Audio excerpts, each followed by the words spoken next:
Сәлем оқырман. Бота мен Шерхан ақыры қосылды. Көптен күткен жұп, көрерменнің сүйікті жұбы десем де қателеспеймін. Қос ғашықтай бір-бірінің қасынан шықтайды.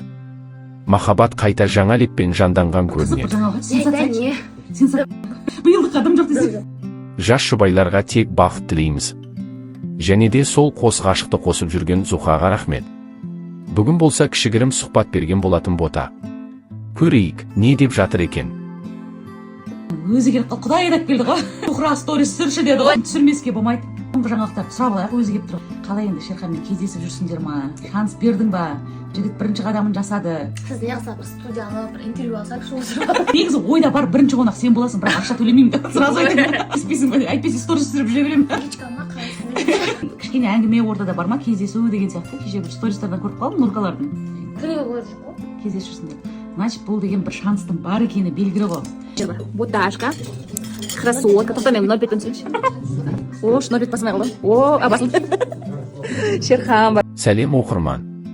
Шерхан мен Бота қайта қосылып, бір-бірінің қастарынан шықпайды. Қос ғашықтай екеуі бірге Хуршеттің туған күніне келді.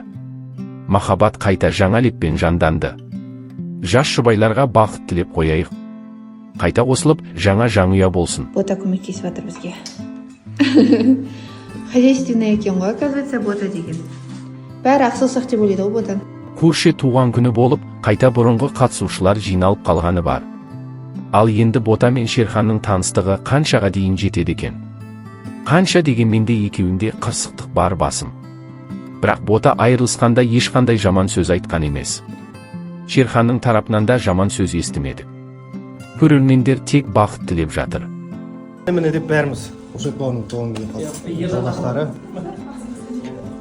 Енді келетіндер бар, әлі келмейтіндер бар. Алла қаласа максимально сторис салуға тырысамын.